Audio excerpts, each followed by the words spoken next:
আসসালামু আলাইকুম। আমি মোহাম্মদ সাদ্দাম হোসেন। আগের ভিডিওতে আমি কুবারনেটিস ক্লাস্টার সেটআপ দেখিয়েছি। তো আজকের ভিডিওতে আমরা জানব কুবারনেটিসের পড কি, কেন এটি গুরুত্বপূর্ণ এবং কিভাবে একটি পড ডিপ্লয় করতে হয়। পড হচ্ছে কুবারনেটিসের সবচেয়ে ছোট ইউনিট, যেখানে এক বা একাধিক কন্টেনার একসাথে রান করে এবং একই নেটওয়ার্ক ও স্টোরেজ শেয়ার করে। কুবারনেটিস সরাসরি ওয়ার্কার নোডে কন্টেনার ডিপ্লয় করে না। কন্টেনারগুলোকে একটি কুবারনেটিস অবজেক্টের ভিতরে এনক্যাপসুলেট করা হয়, যাকে পড বলা হয়।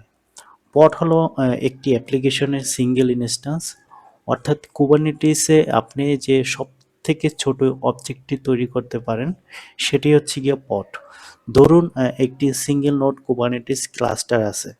এখানে আপনার অ্যাপ্লিকেশনের একটিমাত্র ইনস্ট্যান্স একটি ডকার কন্টেনার হিসেবে চলছে এবং সেটি একটি পডের ভিতরে এনক্যাপসুলেট করা। এখন ধরুন আপনার অ্যাপ্লিকেশনে ইউজারের সংখ্যা বেড়ে গেছে এবং আপনাকে অ্যাপ্লিকেশনে স্কেল করতে হবে। তখন লোড ভাগ করে নেওয়ার জন্য ওয়েব অ্যাপ্লিকেশনে অতিরিক্ত ইনস্ট্যান্স যোগ করতে হয়। প্রশ্ন হলো, একই পডের ভিতরে কি আরেকটি কন্টেনার যোগ করব? না, আমরা সম্পূর্ণ নতুন একটি পড তৈরি করি, যেখানে একই অ্যাপ্লিকেশনের নতুন ইনস্ট্যান্স থাকে।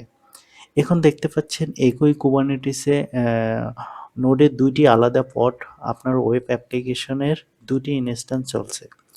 যদি ইউজার আরও বেড়ে যায় এবং বর্তমান নোডের ক্যাপাসিটি যথেষ্ট না হয়, তাহলে ক্লাস্টারে নতুন একটি নোড যোগ করে সেখানে অতিরিক্ত পড ডিপ্লয় করা যায়। এভাবেই ক্লাস্টারে ফিজিক্যাল ক্যাপাসিটি বাড়ানো হয়।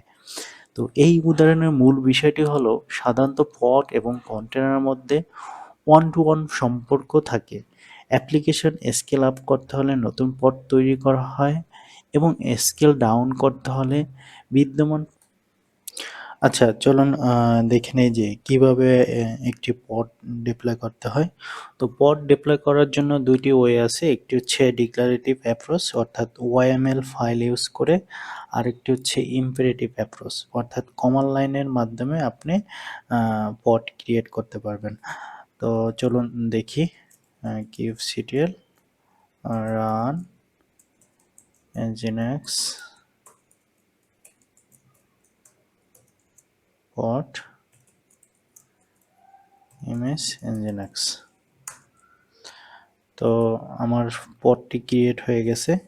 তো kubectl হচ্ছে গিয়া কুবারনেটিসের একটি CLI টুল। আর রান হচ্ছে গিয়া নতুন কোনো রিসোর্স ক্রিয়েট করার জন্য রান ইউজ করা হয়। আর nginx পড হচ্ছে গিয়ে আপনার পডের নেমটি এখানে উল্লেখ করা হয়েছে। আর প্যারামিটার হিসেবে ইমেজ আমরা হচ্ছে গিয়া ডকার হাব থেকে nginx ইমেজটি হচ্ছে গিয়া ফুল করে এখানে কন্টেনার ক্রিয়েট করা হয়েছে। তো এইভাবেই হচ্ছে গিয়ে আপনার একটি কন্টেনার বা পড ক্রিয়েট করা হয়। আচ্ছা, এরপর আমরা বিস্তারিত আলোচনা করি যে এই ইমেজ সাধারণত ডকার হাব থেকে ডাউনলোড করা হয়। ডকার হাব হলো একটি পাবলিক রিপো, যেখানে বিভিন্ন অ্যাপ্লিকেশনের লেটেস্ট ডকার ইমেজ সংরক্ষিত থাকে।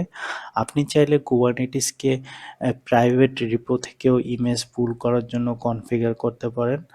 তো পড তৈরি হয়ে গেলে আমরা কিভাবে আসলে পড এর তালিকা দেখব, সেটি হচ্ছে গিয়ে kubectl get pods, এটির মাধ্যমে হচ্ছে গিয়ে পডের লিস্টগুলো আমরা দেখতে পারি।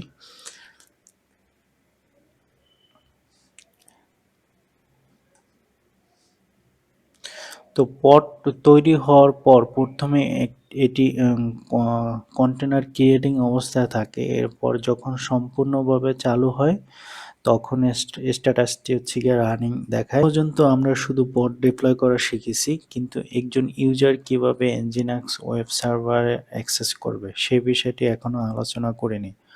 বর্তমানে ওয়েব সার্ভারটি শুধু নোডের ভেতর থেকে ইন্টারনালি অ্যাক্সেস করা যায়।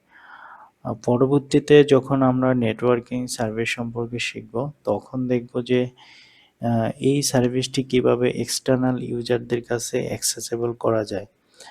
তো ইন্টারনালি কিভাবে অ্যাক্সেস করা যায় সেটি আমি একটু দেখিয়ে দিচ্ছি। তো আমি যদি পডের লিস্টটা দেখি, কেএফসিটির গেট পডস, যেই পডটি হচ্ছে গিয়ে নোড থেকে আমি অ্যাক্সেস করব। কেএফসিটির গেট পডস,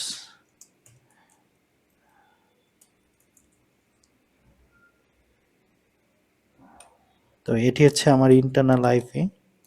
তো এই আইপি কে আমি যদি কার রিকোয়েস্ট করি, সরি আইপিটা ভুল হয়েছে 39। তো এইভাবে হচ্ছে নোড থেকে আপনি ইন্টারনালি অ্যাক্সেস করতে পারবেন।